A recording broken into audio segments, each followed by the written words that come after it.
Good morning everyone. Last time we have discussed about the electrovalent bond and today we are going to discuss about the covalent bond, which is actually the real bond you can say.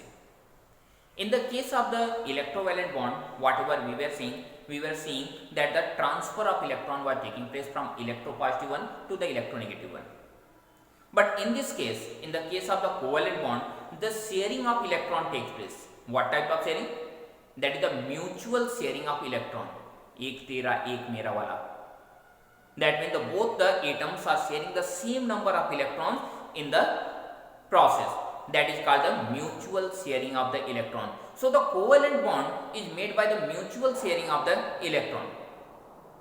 If you want to see the example, this is the example of the chlorine.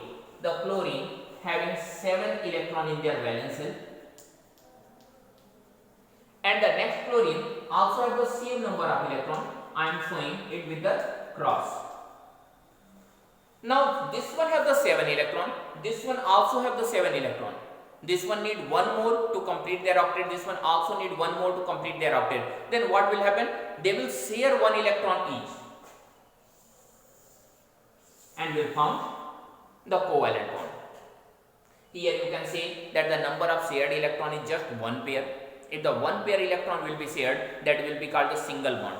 And if the more than a single pair of electron will be shared with each other, that will be called double or triple on the basis of the number of shared pair of electron. If the two pairs will be shared, it will be double bond. If the three pairs will be shared, that will be called triple bond. Then this is the covalent bond. You have already studied in the class 10th standard that what is the covalent bond. When we will discuss about the nature of the covalent bond, compounds of the having covalent bond, then what is the nature? With this covalent bond, you can see that there's no any charge development is going to take place. And if the charge development is not going to take place, then what's about the intermolecular attraction force? The intermolecular attraction force will be only van der Waals force if the perfect covalency is taking place. And in that condition, the van der Waals force, the weakest intermolecular attraction force. So in that condition, you can say the molecules are not very tightly holded by each other. So the covalent compounds are either gases or the liquids, and in the case of the solid, they are very soft solid. They are not very rigid solid. But sometimes you ask that why the diamond is so rigid? Even the diamond is also a covalent system, but why the diamond is so rigid? And in the lower classes you have studied because of the tetrahedral arrangement of the atoms. Then what the tetrahedral arrangement do? Actually in the tetrahedral arrangement you have already studied about what is the tetrahedral arrangement. When you will see the tetrahedral arrangement, in the tetrahedral arrangement two atoms are on the same plane, one is above the plane and one is below the plane. In that condition, when you will see the overall diamond, the whole diamond is behaving like a single molecule. In that case, the intermolecular attraction forces are not responsible to hold the atoms together. It is the covalent bond which holds the atoms together, and this is the reason why the diamond is so hard by the nature. Otherwise, the covalent systems are softer. They are either gas, liquid or the soft solid. But all the covalent systems does not have the same nature. We have discussed about in homo system, that means both the atoms were the homonuclear atoms, that means the same atoms were there. So there was no any dipole moment, there was no any charge development. But if a electropositive element is combining with a respectively electronegative one, then what happens? Surely the electropositive have the tendency to donate electron and the electronegative one have the tendency to gain electron. For example, it's here Cl. It is making the bond, the covalent bond. Here chlorine is highly electronegative, having a big tendency to gain electron towards itself, whereas the chlorine have tendency, hydrogen have tendency to donate electron, that is respectively electropositive. So what happens? The hydrogen donates the electron and chlorine accept that. Not complete donation, you can say just the partial movement of electron.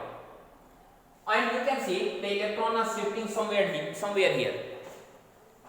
Due to the shift of electron, what happens? The chlorine gets a partial negative charge Why partial? Because the complete shifting of electron is not taking place, only the partial shifting is taking place, and due to the reason the chlorine will get a partial negative charge less than 1, will get a partial negative charge. And what's about the hydrogen? That will get a partial positive charge. As a result, you can see a dipole develops here. And why the dipole develops here? Due to the movement of electron. This phenomena is called dipole moment.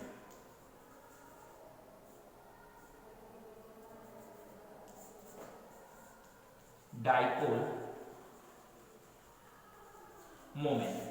So when a covalent bond is there, but the element which are making the covalent bond, they have the electronegativity difference, then the covalent ionic bonds are formed, and this condition is generated due to the dipole moment. These of the system have the ionic character, and because of the reason, such species having dipole moment have respectively higher boiling and melting point. Why? Because these of the dipoles will generate the greater intermolecular attraction forces, that will be electrostatic force, and because of the greater intermolecular attraction forces, this system will have the higher boiling and melting point.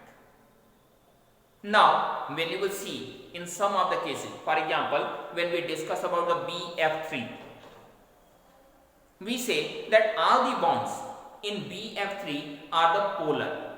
That means all of them are generating the dipole moment. But the overall BF3 molecule is non-polar. How it's possible? Then first I want to say that the dipole moment is a vector quantity. I think you have already studied about the vector and scalar quantity in your physics topic. Then when you will see the condition of the BF3, the structure of BF3 is BF3. The bond angle is 120 each, and in this condition, in which of the direction the dipole moment will take place? Surely from the electropositive to the electronegative. In these two species, that is the boron and fluorine, which one is more electronegative? Surely it's fluorine. So the electron is moving towards the fluorine. And what is the vector sum? When you will see this one, the first one, this is the vector, the first vector in the right hand direction. When you will see the next one, I am drawing the dotted lines. When you will see the next one, what is the angle? 120. Then we will draw the next on the 120. And if this angle is 120, what's about this angle? 60. And again the next one on the 120. So this angle is again 60. What's about this one? 60. And what's about the resultant? The resultant becomes 0 from the tail of the first one to the head of the last one. That is a method of the vector. So in this way, some of the compounds which have the dipole moment, which have the polar bonds, are not a polar species. The molecule is not polar, even the bonds are polar, because this is the vector quantity, and vector quantities are calculated in the form of the vector sum. They are added in the form of the vector sum, not the algebraic sum. And this is the reason sometimes we find that the values are, the bonds are the polar, but the overall compound is non-polar.